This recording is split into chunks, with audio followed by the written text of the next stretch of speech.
జనవరి 24, జనవరి 26, జనవరి 28 రోజు విడిచి రోజు తెలంగాణలో రిమార్కబుల్ డేస్ కాబోతున్నాయి. కొంతమందికి ఫెస్టివల్ డేస్ అయితే మరికొంతమందికి క్రోకోడైల్ ఫెస్టివల్స్. 26న పథకాల బొనాంజాకు మెయిన్ రెడీ. మీరు రెడీనా అని సర్కార్ దండోరా వేస్తుంటే 24 నుంచే జగడం సినిమా చూపిస్తామని బీఆర్ఎస్ హెచ్చరిస్తోంది. ఈ రెండు కాకుండా 28వ తేదీ స్పెషల్గా మరో డోస్ ఉంది, కాచుకోండి అంటోంది గులాబీ దండు.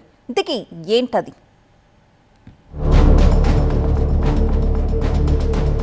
రాష్ట్రంలో అదనంగా 40 లక్షల మందికి మేలు జరిగే విధంగా కొత్త రేషన్ కార్డులు ఇవ్వడం కానీ, పాత రేషన్ కార్డుల్లో మరి కుటుంబ సభ్యులు చేర్చడం కానీ చేయించబోతున్నాము. గణతంత్ర దినోత్సవం రోజున 26వ తారీఖున గౌరవ ముఖ్యమంత్రి గారు రైతు భరోసా 12,000 జమ చేస్తామని చెప్పి కూడా మీకు ఈ సందర్భంగా పట్టించుకుంటారు సార్. ఇవన్నీ పేపర్లు జిరాక్స్ చేసి కలెక్టర్ దగ్గర పోతే కూడా అక్కడ కూడా ఇస్తామని పక్కకు చేసేసి దరఖాస్తు ఇయ్యమంటారు. ఇప్పుడు ఈ దరఖాస్తు తీసుకొని మళ్ళీ ఎక్కడికక్కడ ప్రజలు మరలబడుతున్నారు, టెంట్లు కూడా కొడుతున్నారు.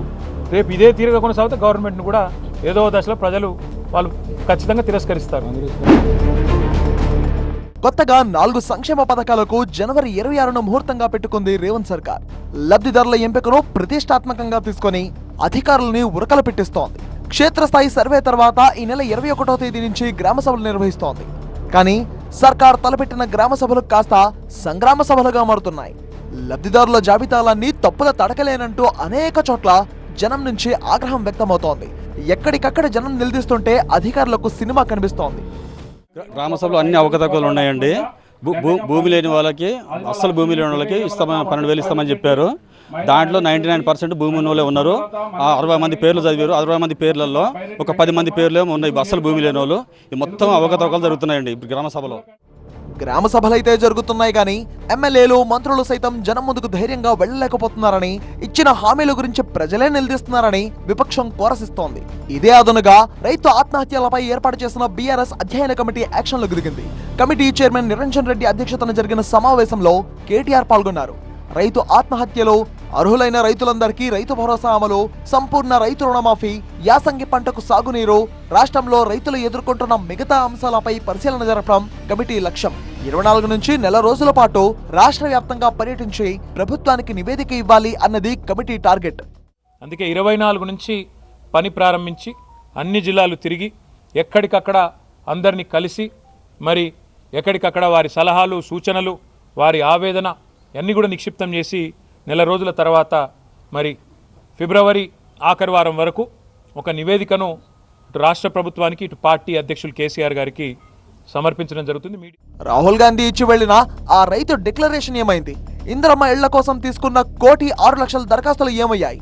రైతులకు ఇస్తామన్న బోనస్ ఎక్కడికి పోయింది? ఇలా సమస్యల చిట్టాతో ప్రభుత్వానికి ఉక్కిరిబిక్కిరి చేయబోతుంది పింక్ బెటాలియన్. ఏడాది తిరగకుండానే ప్రభుత్వంపై ప్రజల్లో వ్యతిరేకత పెరిగిందని నమ్ముతున్న బీఆర్ఎస్ ఈ సందర్భాన్ని ఇలా సద్వినియోగం చేసుకుంటోంది. మాఫీ అయ్యిందని అడిగారు. 54,000 ఉందండి, కాలేదు అన్నది. మరి రైతు బంధు పడిందా అన్న? రాలేదు. తులం బంగారం వచ్చిందా? రాలేదు. 2,500 వచ్చినాయా? రాలేదు. ఏం చేద్దాం మరి అన్న? ఒక్క క్షణం కూడా సంకోచించకుండా ఏమన్నా తెలుసా? పుల్ల గీసి అంటు పెట్టాలి అన్నది. పుల్ల గీసి అంటు పెట్టాలా, ఈ ప్రభుత్వాన్ని తగలబెట్టాలా అన్నది. అంత కోపం సంవత్సరం నిండకుండానే ప్రజల్లో ఇప్పటికే ఉంది. బీఆర్ఎస్ అంటే భారత రాష్ట్ర సమితే కాదు, భారత రైతు సమితి కూడా అని పదే పదే చెబుతూ రైతన్నను ప్రసన్నం చేసుకుంటోంది గులాబీ దండు. అబ్ కీ బార్ కిసాన్ సర్కార్ అనే కేసీఆర్ స్లోగన్ ని కూడా గుర్తు చేస్తోంది.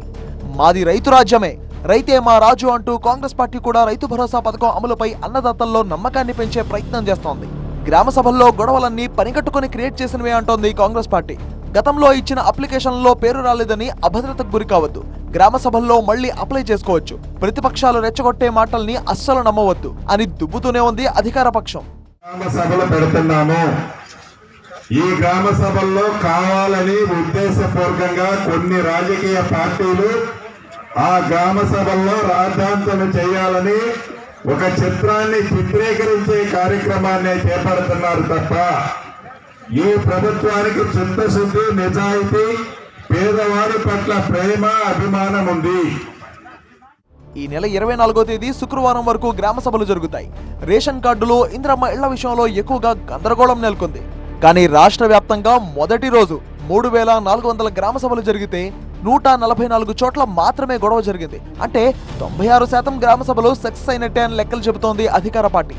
600 అయినా 24 తర్వాత లబ్ధిదారుల ఎంపికను సిద్ధం చేసి 26 నుంచి కొత్త పథకాలు అమలు చేయాలని భావిస్తోంది సర్కార్. 96% గ్రామ సభలు ప్రశాంతంగా మంచిగా జరిగినాయి. గతంలో మీరు చూస్తే ఒక పథకం ఇస్తున్నారంటే 100 సార్లు ఆఫీసుల చుట్టూ తిరగడం, జీరాక్స్ సెంటర్ల కాడికి పోవడం, మీ సేవల కాడికి పోవడం. కానీ ఇప్పుడు ఎవరి దగ్గరికి వెళ్లకుండా ప్రజలే ప్రభుత్వ అధికారులే ప్రజల దగ్గరికి వచ్చారు. ప్రజల దగ్గర కూర్చొని ఈ పనులన్నీ చేస్తూ ఉన్నారు. కానీ 3 రోజులుగా ప్రజల నుంచి ఎదురయ్యే ఆగ్రహాన్ని చూసి విపక్షం కూడా అప్రమత్తమైంది. దరఖాస్తుల దందా నడవదు, ఈ ఆగ్రహ జ్వాల ఆగదు. పోలీసుల పహారాలో గ్రామాలను నింపేసి గ్రామ సభలా అంటూ నిగ్గదీసి అడుగుతోంది బీఆర్ఎస్. రెండోసారి మళ్ళీ గ్రామ సభలో ఇదే మంత్రులు ఇదే ప్రభుత్వం అంతా పోయి పెద్ద ఎత్తున మరి దరఖాస్తులు తీసుకున్నారు. ఈరోజు మళ్ళీ మూడోసారి మళ్ళీ దరఖాస్తులు తీసుకునే ప్రయత్నం. అసలు యాక్చువల్లీ ఇక్కడ మీకు లబ్ధిదారుల యొక్క పట్టిక మేము పెడతా ఉన్నాం, దీంట్లో ఎవరైనా కంప్లైంట్స్ ఉంటే మీరు పెట్టవచ్చు అని చెప్పి ఆ రకమైనటువంటి ప్రయత్నంలో గ్రామ సభ పోతే ప్రజలందరూ తిరగబడంగానే ఇది ఫైనల్ లిస్ట్ కాదు, వీళ్ళు అర్హులైన లిస్ట్ కాదని చెప్పేసి మళ్ళీ కొత్త డ్రామాకు దగ్గర లేపినారు. నిన్న మళ్ళీ మాట మార్చినారు. నిన్న పథకాల అమలు మొదలైన తర్వాత కూడా పోరాట బాట కంటిన్యూ చేస్తోంది బీఆర్ఎస్. రైతు భరోసా మొత్తాన్ని తగ్గించడాన్ని ప్రశ్నిస్తూ ఈ నెల 28వ తేదీన నల్గొండ క్లాక్ టవర్ దగ్గర భారీ ధర్నాకు నడుం కట్టింది. కోర్టుకెళ్లి మరీ పర్మిషన్ తెచ్చుకొని నల్గొండ దీక్షకు సమాయత్తమవుతోంది. నల్గొండలో అనుకుంటా రైతు దీక్ష చేస్తామని చెప్పి వస్తున్నారు. ఎందుకు? మేము ఒకే సంవత్సరంలో 21,000 కోట్ల రుణమాఫీ చేసినందుక, లేకపోతే మీరు మానేసినటువంటి 7,625 కోట్ల రైతు బంధు డబ్బులు వాళ్ళ ఖాతాలో వేసినందుక, సన్నధాన్యాన్ని బోనస్ ఇచ్చి 500 ఇచ్చి కొన్నందుక, దేనికి మీరు చేస్తారు? సో ఈ నెల 24, 26, 28 తేదీల్లో సవాళ్లు ప్రతి సవాళ్లు పోటాపోటీ సమర భేరీలతో మారుమోగబోతుంది తెలంగాణ గడ్డ.